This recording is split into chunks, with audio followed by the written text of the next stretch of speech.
भगवान राम 14 वर्ष के वनवास में माँ सबरी के आश्रम पहुँचे। एक टक देर तक उस सुपुरुष को निहारते रहने के बाद बुजुर्ग भीलनी सबरी के मुंह से बोल फूटे, कहो राम, सबरी की डीह ढूंढने में अधिक कष्ट तो नहीं हुआ? कहो राम, सबरी की डीह ढूंढने में अधिक कष्ट तो नहीं हुआ? राम मुस्कुराए, यहाँ तो आना ही था माँ, कष्ट का क्या मूल्य? जानते हो राम, तुम्हारी प्रतीक्षा तब से कर रही हूँ जब तुम जन्मे भी नहीं थे। यह भी नहीं जानती थी कि तुम कौन हो, कैसे दिखते हो, क्यों आओगे मेरे पास। बस इतना ज्ञात था कि कोई पुरुषोत्तम आएगा जो मेरी प्रतीक्षा का अंत करेगा।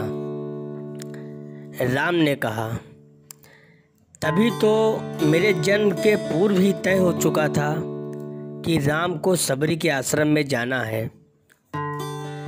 एक बात बताऊं प्रभु, भक्ति के दो भाव होते हैं, पहला मरकट भाव और दूसरा माजार भाव। बंदर का बच्चा अपनी पूरी शक्ति लगाकर अपनी माँ का पेट पकड़े रहता है ताकि गिरे ना। उसे सबसे अधिक भरोसा माँ पर ही होता है और वह उसे पूरी शक्ति से पकड़े रहता है। यही भक्ति का भी एक भाव है जिसमें भक्त अपने ईश्वर को पूरी शक्ति से पकड़े रहता है, दिन रात उसकी आराधना करता है। पर जानते हो क्या, मैंने यह भाव नहीं अपनाया। मैं तो उस बिल्ली के बच्चे की भांति थी जो अपनी माँ को पकड़ता ही नहीं, बल्कि निश्चिंत बैठा रहता है कि माँ है ना, वह स्वयं ही मेरी रक्षा करेगी। और माँ सचमुच उसे अपने मुंह में टांग कर घूमती है। मैं भी निश्चिंत थी कि तुम आओगे ही, तुम्हें क्या पकड़ना। राम मुस्कुरा कर रह गए। भीलनी ने पुनः कहा, सोच रही हूँ बुराई में भी तनिक अच्छाई छिपी होती है ना। कहाँ सुदूर उत्तर के तुम, कहाँ घोर दक्षिण में मैं। तुम प्रतिष्ठित रघुकुल के भविष्य, मैं वन की भीलनी। यदि रावण का अंत नहीं करना होता तो तुम कहाँ से आते?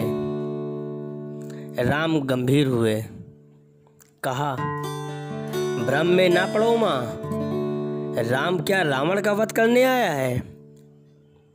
अरे रावण का वध तो लक्ष्मण अपने पैर से बाण चलाकर कर सकता है। राम हजारों कोस चलकर इस गहन वन में आया है तो केवल तुमसे मिलने आया है माँ, ताकि हजारों वर्षों बाद जब कोई भारत के अस्तित्व पर प्रश्न खड़ा करे तो इतिहास चिल्लाकर उत्तर दे कि इस राष्ट्र को क्षत्रिय राम और उसकी भीलनी माँ ने मिलकर कल गढ़ा था। जब कोई भारत की परंपराओं पर उंगली उठाए तो काल उसका गला पकड़कर कहे कि नहीं, यह एक मात्र ऐसी सभ्यता है जहाँ एक राजपुत्र वन में प्रतीक्षा करती एक दरिद्र वनवासिनी से भेंट करने के लिए 14 वर्ष का वनवास स्वीकार करता है। राम वन में इसलिए आया है ताकि जब युगों का इतिहास लिखा जाए तो उसमें अंकित हो कि सत्ता जब पैदल चलकर समाज के अंतिम व्यक्ति तक पहुँचे तभी राम राज्य है। राम वन में इसलिए आया है ताकि भविष्य स्मरण रखे कि प्रतीक्षाएं अवश्य पूरी होती हैं।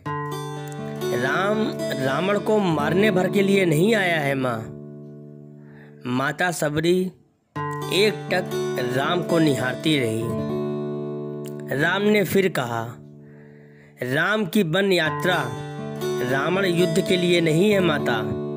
राम की यात्रा प्रारंभ हुई है भविष्य के आदर्श की स्थापना के लिए। राम निकला है ताकि विश्व को बता सके कि माँ की अवांछनीय इच्छाओं को भी पूरा करना ही राम होना है। राम निकला है ताकि भारत को सीख दे सके कि किसी सीता के अपमान का दंड असभ्य रावण के पूरे साम्राज्य के विध्वंस से पूरा होता है। राम आया है ताकि भारत को बता सके कि अन्याय का अंत करना ही धर्म है। राम आया है ताकि युगों को सीख दे सके कि विदेश में बैठे शत्रु की समाप्ति के लिए आवश्यक है कि पहले देश में बैठी उसकी समर्थक सुपनखाओं की नाक काटी जाए और खर दूषणों का घमंड तोड़ा जाए। और राम आया है ताकि युगों को बता सके कि रावण से युद्ध केवल राम की शक्ति से नहीं बल्कि वन में बैठी सबरी के आशीर्वाद से जीते जाते हैं। सबरी की आंखों में जल भर आया। उसने बात बदल कर कहा, बेर खाओगे राम? राम मुस्कुराए, बिना खाए जाऊंगा भी नहीं माँ। सबरी अपनी कुटिया से झपोली में बेर लेकर आई और राम के समक्ष रख दिया। राम और लक्ष्मण खाने लगे तो पूछी, बेर मीठे हैं प्रभु? राम ने जवाब दिया, यहाँ आकर मीठे और खट्टे का भेद भूल गया हूँ माँ। बस इतना समझ रहा हूँ कि यही अमृत है। सबरी मुस्कुराई, बोली, सचमुच तुम मर्यादा पुरुषोत्तम हो राम। सचमुच तुम मर्यादा पुरुषोत्तम हो राम।